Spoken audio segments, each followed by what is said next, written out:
우리들이 학교 다닐 적에 배웠던 물리학 이론 중에 엔트로피 법칙이라는 것이 있습니다. 젊은 사람들은 물리학 시간에 공부한 기억들이 날 것입니다. 엔트로피 법칙이라는 것이 뭐였습니까?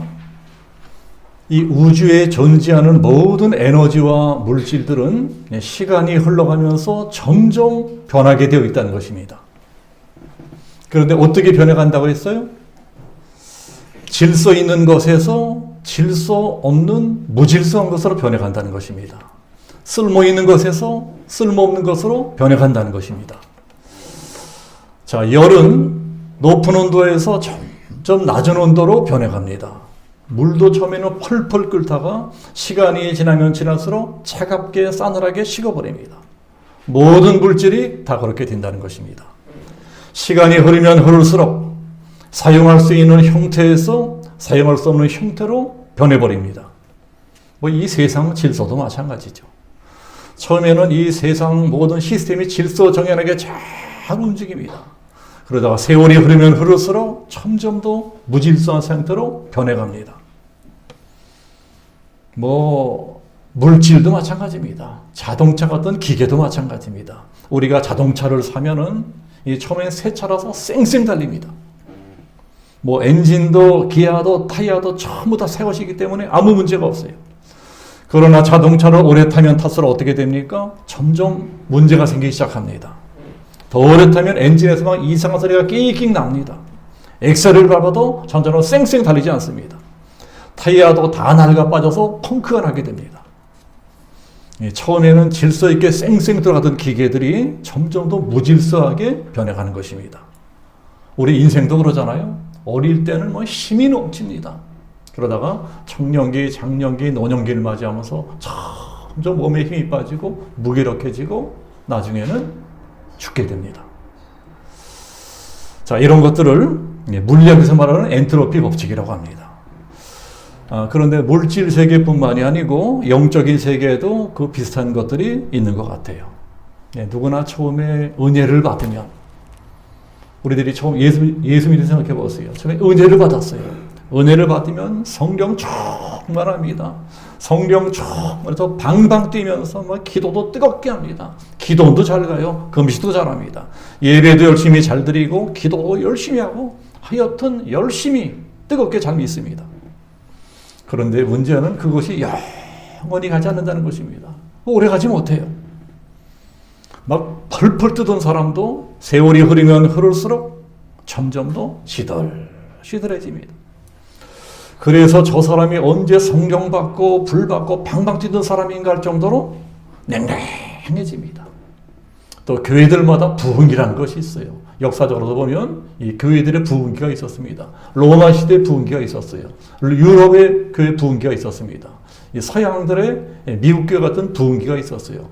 우리나라 대한민국도 부흥기가 있었습니다. 70년대, 80년대 교회가 엄청나게 부흥했습니다.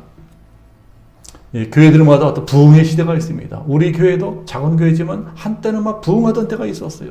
많은 사람들이 몰려오던 때도 있었습니다. 근데 이게 영원하지 않는다는 것입니다. 세월이 가면서 점점 시들시들해지고 쇠퇴해집니다. 우리 한국 기독교도 많이 쇠퇴해졌고 우리 교회도 특히 코로나를 거치면서 많이 힘이 미약해졌습니다. 문제는 가정에도 이런 엔트로피 법칙 같은 것이 있을 수가 있다는 것입니다. 자, 가정이라고 하는 것이 어떻게 만들어집니까? 청춘 남녀가 만나서 뜨겁게 사랑을 합니다. 그러다 마침내 결혼에 꼴이 납니다. 처음에 결혼 생활을 시작하면 그야말로 하루하루가 허니문입니다. 허니문. 꿀 같은 밤이래요. 매일 밤이 꿀 같은 밤입니다. 아침에 헤어졌다가 저녁에 만나는데도 맨날 쪽쪽 빨고 둘이 죽고 못 삽니다. 그런데 이게 얼마나 갑니까? 그리 오래 가지 못하잖아요.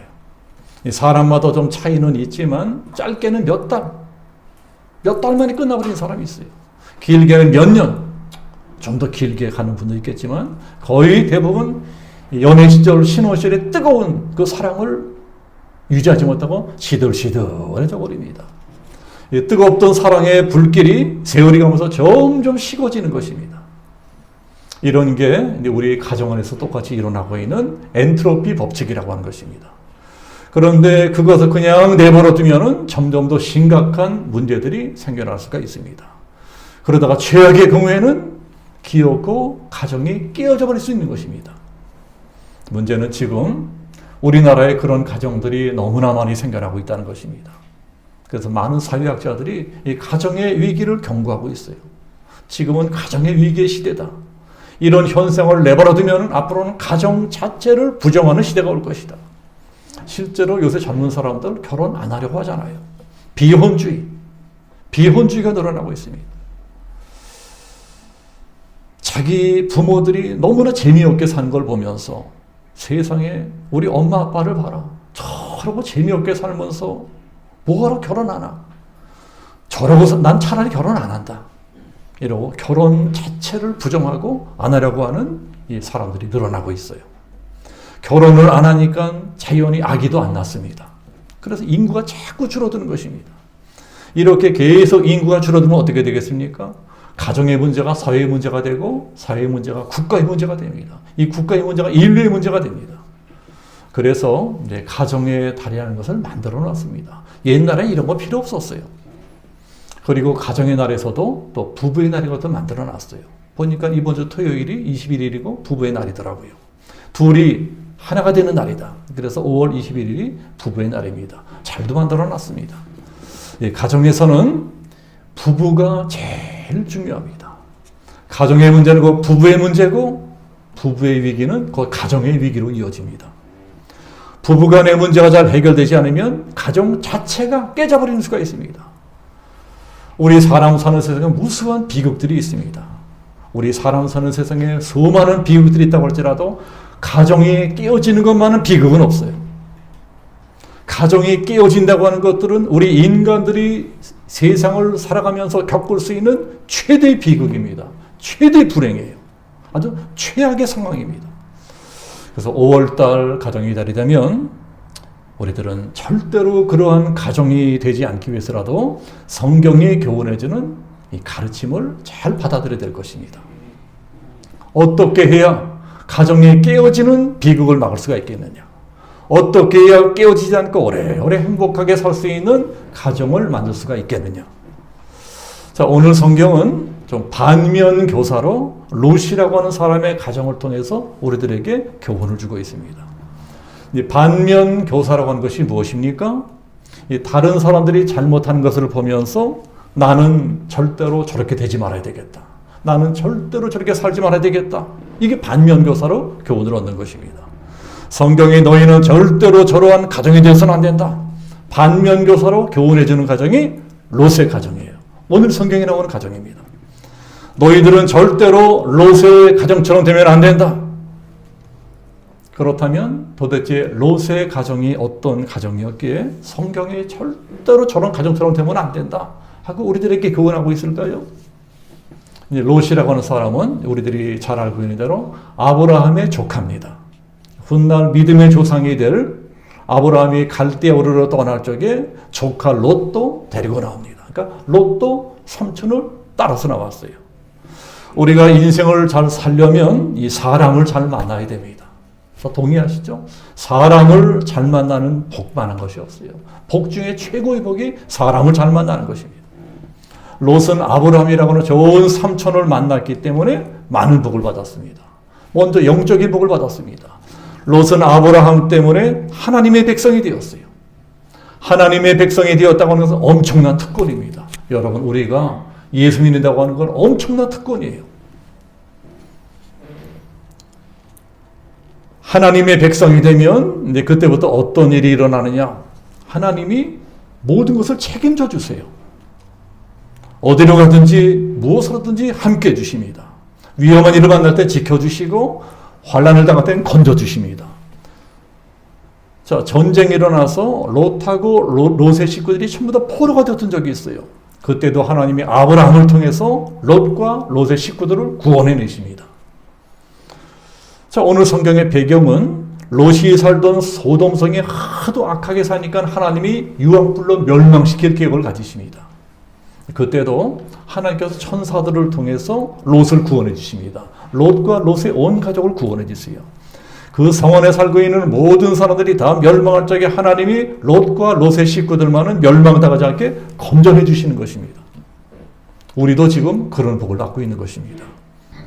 우리들도 이대로 죄 짓고 살다가 그대로 멸망 지옥 불 속에 들어갈 수밖에 없는 죄인들이었는데 하나님이 우리를 건져주셨어요. 예수님의 보혈로, 예수님의 십자가로 우리 건져주셨어요. 그리고 지금도 우리들을 책임져 주고 계십니다. 하나님은 한 번 택한 백성들을 버리는 법이 없습니다. 하나님 한 번 택한 백성은 반드시 책임져 주십니다. 롯은 이렇게 영적인 복만 받은 것이 아닙니다. 롯은 물질적인 복까지 받았어요. 그야말로 영육간의 복을 받습니다. 우리가 예수 믿는다고 하는 것은요, 영적인 복만 받는 게 아니에요. 영육간의 복을 받습니다. 물질적인 복도 받을 수 있어요. 롯이 아브라함을 따라서 갈대우르를 떠날 때만 하더라도 롯은 자기 재산이 하나도 없었습니다. 그야말로 숟가락 하나만 챙겨 들고 나온 사람이에요. 그런데 가나안 땅에 들어가면서부터 점점 부자가 되기 시작합니다. 아브라함도 롯도 양치는 사람들이잖아요. 목축업자들이었습니다.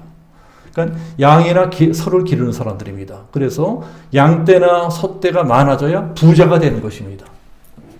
처음에는 롯이 이렇게 자기 양이 없었어요. 다 삼촌의 양들이었습니다. 그러나 하나님이 삼촌 양이나 치고 살던 롯에게도 복을 주기 시작합니다. 우리들이 하나님 믿기 시작하면 하나님이 복을 주시는 거예요. 롯도 나중에는 자기 양떼들을 갖게 됩니다. 그리고 자기 양떼와 소떼가 계속 늘어나게 해주십니다. 나중에는 롯이 갖고 있는 양떼나 소떼들이 얼마나 많아졌는지 도저히 삼촌이랑 같이 살 수가 없어요. 그 정도로 많아졌습니다. 하나님이 롯에게도 아브라함하고 똑같은 복을 주신 것입니다. 그러니까 롯은 물질적으로도 큰 복을 받아 부자가 되었습니다. 그런데 나중에 롯이 어떻게 되나요? 이 가정에 문제가 생겨요. 완전히 콩가루 집안이 되어버립니다. 롯의 사위들이 장인 어른 말 듣기를 개떡처럼 합니다. 롯의 부인도 남편 말을 개떡같이 들어요. 그래, 이 롯의 아내도 남편 말을 개떡같이 듣다가 소음기둥이 되어버립니다. 딸들도 자기 아버지 알기를 우습게 합니다. 아버지에게 술을 잔뜩 먹이고 세상의 딸들이, 자매가 번갈아가면서 아버지하고 동침을 해요. 세상에 이런 해괴한 일이 어디 있습니까? 완전한 폐륜에다가 근친상간의 비극입니다. 성경에 이런 막장 드라마가 없습니다. 자, 그렇게 나온 아이들이 자라나서 대대로 이스라엘 민족과 원수가 됩니다. 그게 바로 모압 족속과 암몬 족속이에요. 요새 우리가 새벽 기도 시간에 룻기에 대해서 배웠는데 룻이 바로 모압 족속의 딸입니다. 그러니까 롯은 아주 좋게 시작했다가 완전히 망해버렸어요. 세상에 성경에 이렇게 비참하게 망한 집구석도 없습니다. 그럼 왜 롯의 집이 이렇게 폭삭 망했을까요? 그 잘 나가던 집구석이 왜 이렇게 망했을까요? 잘 되는 집은 잘 되는 이유가 있고 안 되는 집은 안 되는 이유가 있습니다. 롯의 가정에는 꼭 있어야 될 세 가지가 없었습니다. 어느 가정이나 꼭 있어야 될 것들이 있습니다. 꼭 있어야 될 것들이 없으면 언제라도 롯의 가정처럼 되는 수가 있다는 것입니다. 롯의 가정에 꼭 있어야 되는데 없었던 세 가지가 무엇일까요? 자, 첫 번째는 롯의 가정에는 가족들이 하나 되는 것이 없었습니다.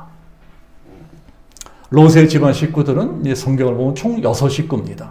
롯하고 롯의 아내가 있죠. 그리고 그 부부가 낳은 2딸이 있어요. 그리고 그 2딸과 정혼한 2 사위가 있습니다. 아직 완전한 결혼은 하지만 그 집 식구예요, 사실은. 그러니까 남자 3명, 여자 3명이 롯의 집안 식구들입니다. 그러니까 고대 세계의 집안치고는 단촐합니다. 롯이 부자고 나름대로 이 소돔성에 들어가서 출세하고 성공도 했거든요. 그런 사람 치고는 단촐하게 삽니다. 다른 남자들처럼 부인을 여러 거느리고 살거나 첩을 거느리고 살거나 그러지도 않고 일부 일처제로 아주 모범적으로 잘 삽니다. 아내 한 사람하고만 잘 살았어요. 또 아들이 없이 딸만 2 낳았는데도 뭐 아브라함처럼 아들을 낳아서 대를 잇겠다고 뭐 첩질하고 그러지도 않고 딸이면 어떠냐, 딸만 2 낳은 걸로 만족하고 잘 살았습니다. 겉으로 보기에는 잘 살았어요. 그런데 문제가 무엇이었느냐, 가족이 영적으로 하나 되지 못했다는 것입니다. 이게 치명적이었습니다. 롯이 자기 하나는 잘 믿었는데 집안 다른 식구들은 신앙이 개판이었습니다. 하나님께서 소돔성을 멸망하시려고 천사를 보내서 가르쳐 주십니다. 롯아, 내가 이제 조금 있다가 이 성을 유황불로 다 멸망시켜 버릴 테니까 너 빨리 네 식구들을 데리고 이 성을 빠져나가라. 빨리 빠져나가라. 그래서 롯이 이 사위들한테 가서 이 사람들아, 빨리 이 성을 떠나야 돼. 이 성은 하나님이고 유황불로 심판하신대. 그러니까 빨리 나를 따라와. 이러는데도 사위 녀석들이 장이 농담하십니까? 그런 일이 어떻게 일어나요? 하고 장인의 말을 농담으로 여겼더라. 장인이 심각하게 말하는데 농담으로 여기는 거예요. 장인 얼굴을 우습게 알고 장인 말을 개떡같이 듣는 것입니다. 사위뿐만이 아니에요.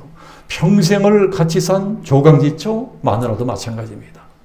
남편 말을 개떡같이 듣는 거예요. 롯이 여보 우리 빨리 도망가야 돼. 빨리 도망쳐야 돼. 이러는데도 당신 지금 뭔 소리 하는 거예요?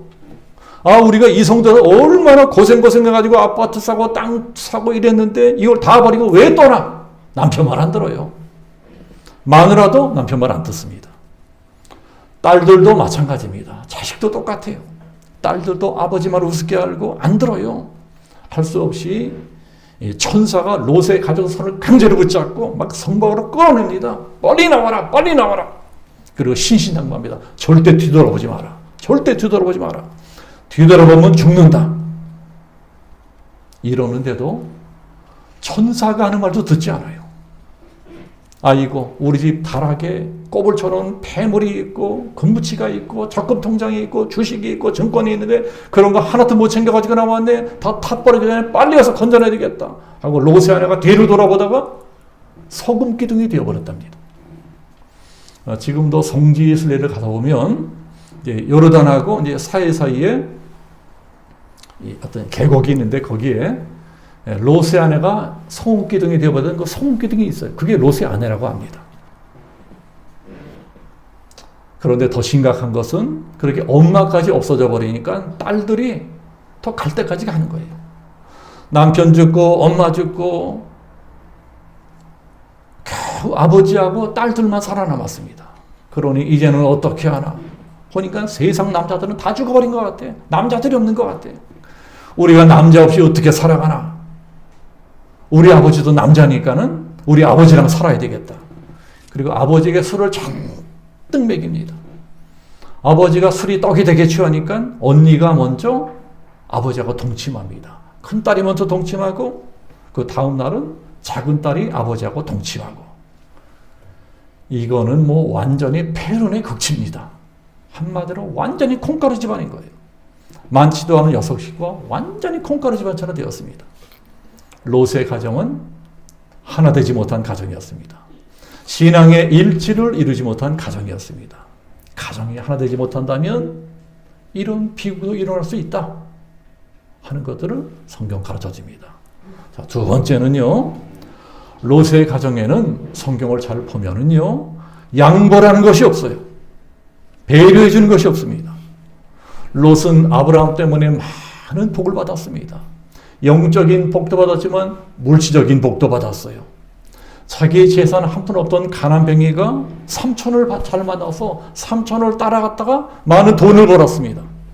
양떼와 소떼가 구름떼처럼 많아졌어요. 그게 다시는 누구 것이었습니까? 다 삼촌 것이었잖아요. 원래는 삼촌 것이었어요. 그런데 삼촌이 조카에게 자기 재산을 나눠준 것입니다. 그래서 아브라함의 목자들하고 롯의 목자들의 싸움판이 벌어집니다. 서로 이건 우리 땅이다. 우리 양떼, 우리 소떼를 먼저 먹여야 된다. 롯의 목자들과 아브라함의 목자들이 서로 싸우는 거예요. 가난할 적에는 같이 살 수 있습니다. 그러나 부자가 되고 나니까 더 이상 같이 살 수가 없는 것입니다. 어느 집이나 가난할 때보다 돈이 많을 때보다 가난해질 때보다 가난할 때보다 돈이 많아질 때가 더 문제입니다. 실패했을 때보다 성공했을 때가 더 문제입니다. 자, 이렇게 아브라함의 목자와 롯의 목자가 서로 아웅다웅 싸우는 것을 보고 아브라함이 결단합니다. 롯에게 말하는 거예요. 예, 조카야, 이제는 우리 더 이상 안 되겠다. 우리 여기서 그만 헤어지자. 너하고 나는 삼촌 조카 사이인데 내 일하는 목자들이랑 네 일하는 목자들이랑 이렇게 맨날 싸우게 하면 되겠느냐? 그러니 우리 이렇게 하자. 우리 앞에 이렇게 넓은 땅이 있지 않느냐?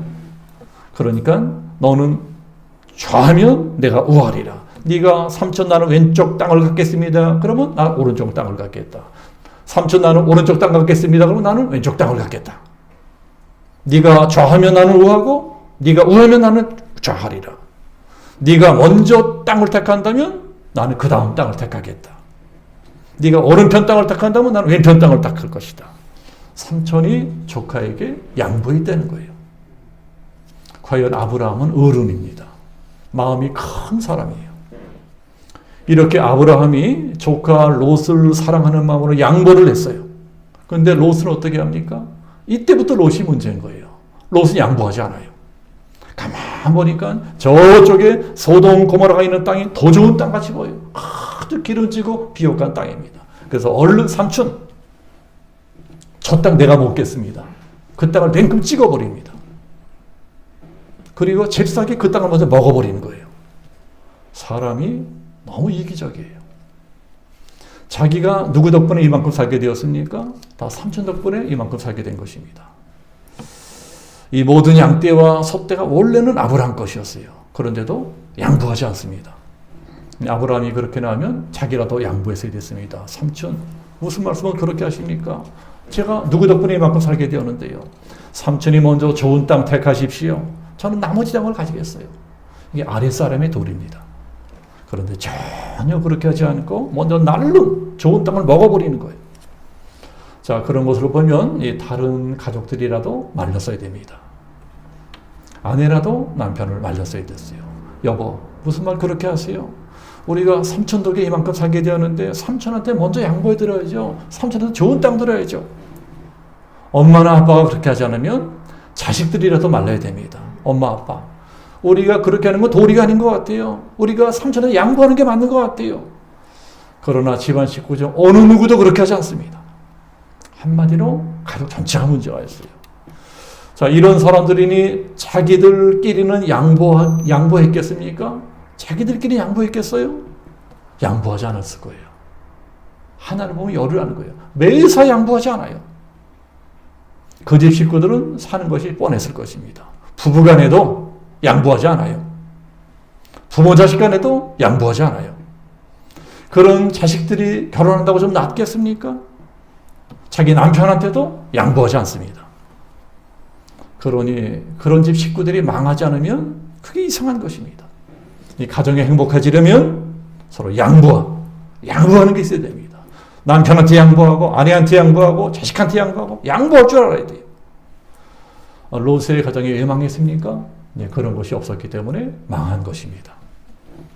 자, 세 번째로는 롯의 가정을 보면은요, 이 가정은 소통이라는 것이요, 소통이 없는 집안이에요. 가족들 간에 말이 통하지 않는다는 것입니다. 평소에 가족들 간에 뭐 별로 대화가 없었던 것 같아요. 그런 집안은 평안할 적에는 그럭저럭 굴러갑니다. 그런데 문제가 생길 때, 결정적일 때 사건이 터져요. 천사가 와서 이제 곧 하나님께서 이 소돔성을 멸하실 것이다. 롯에게 가르쳐집니다. 롯이 그 말을 듣고 빨리 가족들에게 달려갑니다. 여보, 빨리 우리 이성 떠나야 돼. 얘들아, 뭐하니? 빨리 아빠 따라 나와라. 그러네도 식구들이 도무지 가장의 말을 듣지 않는 거예요. 아버지 말을 듣지 않는 것입니다. 여보, 농담해요? 갑자기 그러는 게 어디 있어요? 어디를 우리가 이사를 간다 그래? 그러니 뭐 사위들이야 말할 것도 없습니다. 장인 말 알기를 개떡같이 하는 것입니다. 이게 다 평소에 그 집안이 소통이 되지 않았다는 것입니다. 그러니까 이 중요한 순간에 아버지의 말빨이 전혀 먹히질 않아요. 가장의 말빨이 먹히질 않아요. 평소에 식구들끼리 소통이 잘 되었다고 한다면 이런 일은 없었을 것입니다. 평소에 부부간의 대화가 잘 통하고 부모 자식 간의 대화가 잘 통했다면은 이때 자식들이 아내가 남편을 따르고 아버지를 따랐을 것입니다. 아버지 말을 듣고 남편 말을 듣고 무사히 상으로 빠져나가서 온 식구 다 살아났을 거예요. 결국 문제는 무엇인가 하니 롯의 가정은 평소에 말이 통하지 않은 집안이었습니다. 소통이라는 것이 없어요. 마음을 나누지 않습니다. 식구들끼리 대화가 없는 거예요. 괜히 망한 것이 아닙니다. 이래서 망한 것입니다. 망하는 데는 다 이유가 있어요. 롯의 가정이 왜 망했습니까? 롯의 가정에는 꼭 있어야 될 세 가지가 없었습니다. 하나는 가정이 하나 되는 것이 없었어요. 두 번째는 양보하는 것이 없었습니다. 세 번째는 소통하는 것이 없었어요. 자, 그런 집안을 요새로 말로 무슨 집안이라고 합니까? 콩가루 집안이라고 그러잖아요. 콩가루 집안이라고 하면 우리나라 말인데 이 국어사전을 찾아보니까 이렇게 나와 있더라고요. 집안에 분란이 끊이지 아니하고 가족들 모두가 제멋대로 해서 엉망진창인 집안. 이게 콩가루 집안이래요. 그러면 쌀가루, 밀가루, 보리가루, 옥수수가루, 가루도 많이 있는데 왜 하필이면 콩가루 집안이라고 할까요? 왜 안 되는 집구석을 콩가루 집안이라고 할까요? 예, 쌀가루나 밀가루나 뭐 옥수수가루나 이런 다른 가루들은 이제 물을 붓고 반죽을 하면은 척척 잘 뭉쳐집니다. 그래서 떡도 만들고 빵도 만들 수가 있습니다. 그런데 콩가루만은 잘 뭉쳐지지가 않아요. 뭉쳐지지 않고 이렇게 흩어집니다. 콩가루의 특성이에요. 그래서 가족들이 하나 되지 못하고 서로 제멋대로인 집구석을 콩가루 집안이라고 하는 것입니다. 그러면 콩가루 집안의 반대말은 무엇일까요? 찰떡궁합 집구석이에요. 찰떡궁합 집안. 예, 찰떡궁합이라고 하는 것은 우리나라 말입니다. 물론 이제 궁합이라고 하는 말은 이 혼인할 신랑 신부들이 이 사주를 볼 때 쓰는 말입니다. 미신적인 말이라서 우리 예수 믿는 사람들은 쓰기에는 좀 적당하진 않아요. 그렇지만 찰떡궁합이라고 하는 말은 이미 보통 명사가 되어버렸습니다. 보통 명사. 누구나 다 쓰는 말들이 되어버렸어요. 그래서 일상적인 말이 되어버렸습니다. 자, 그렇다면 찰떡궁합이 무엇일까요? 두 가지가 딱 맞는 것을 찰떡궁합이라고 합니다. 근데 왜 하필 찰떡궁합이라고 할까요? 맵쌀도 있고 좁쌀도 있고 수수도 있고 옥수수인데 왜 하필 찹쌀로 만든 떡에 비유할까요? 예, 보통 떡은 이제 맵쌀로 만든다고 하는데 이제 찹쌀로 만들면 훨씬 더 찰기가 있어서 쫀득쫀득하다고 합니다. 뭐 그렇대요. 떡집에 알아보니까. 그래서 찹쌀로 만든 떡은 바구니에 넣어두면 바구니 안에서 자기들끼리 찰싹 달라붙는데요. 하도 그냥 찰싹 달라붙어 떨어지지 않기 때문에 그걸로 인절미 같은 떡을 만들려면 콩가루를 묻혀가지고 띄워놔야 된다고 합니다. 콩가루는 따로따로 떨어뜨리는 성질이 있기 때문에 콩가루 묻히면 떨어진다고 합니다. 그래서 따로따로 노는 집안을 콩가루 집안이라고 부르는 것입니다. 또 찰싹 붙어서 절대로 떨어지지 않는 집안을 찰떡궁합 집안이라고 합니다. 찰싹 붙어서 떨어지지 않는 부부를 찰떡궁합 부부라고 합니다. 우리들이 어떻게 하면 콩가루 같은 집안이 되지 않고 찰떡궁합 같은 집안이 될 수가 있느냐? 다른 방법은 없습니다. 다른 방법은 없어요. 오직 신앙으로 하나 되는 길밖에 없습니다. 가족이 하나 되는 것은요, 사람의 노력만으로는 불가능합니다. 어떤 한계가 있어요. 어떤 집은, 어떤 부분은 돈으로 하나 되려고 합니다. 어떤 집은 그저 자식으로 하나 되려고 합니다. 부질없는 짓입니다. 돈 있다가 없어지면은요, 줬던 부부 사이 깨져버립니다. 자식들 커버리면 다 남돼버리는 거예요. 그런 걸로 하나 되려고 하면 한계가 있는 것입니다. 그러나 신앙으로는 하나가 될 수 있습니다. 이 세상의 신앙의 힘이 제일 위대합니다. 이 세상의 신앙의 힘만큼 위대한 것이 없습니다. 하나님을 믿는 신앙으로 우리 온 가족이 하나 되기만 한다면 콩가루 같은 집구석도 찰떡궁합 같은 집안이 될 수가 있습니다. 제가 설교 시간에 개인적인 얘기는 잘 안 하려고 하는데 오늘은 우리 부부 이야기를 좀 하려고 합니다. 가끔 제가 이제 혼자 생각할 때가 있습니다. 저도 나이가 늙어가니까 은퇴할 때가 다 돼가니까 이런저런 생각이 많아집니다.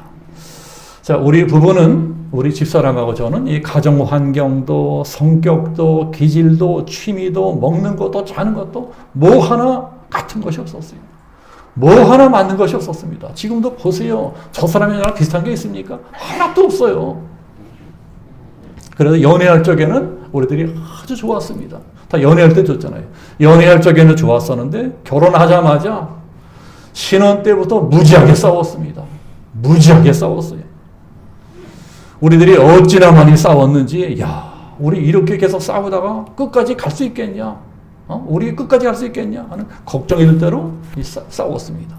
근데 어떻게 되었습니까? 우리 부부는요, 평생 남들이 부러워할 정도로 잘 살았어요. 이건 우리가 하는 얘기가 남들이 하는 얘기입니다. 자, 우리 부부를 모델로 삼고 있는 사람들이 있다고 합니다. 우리처럼 살고 싶다는 거예요. 우리 부부처럼 살고 싶다. 그런 사람이 꽤 있어요.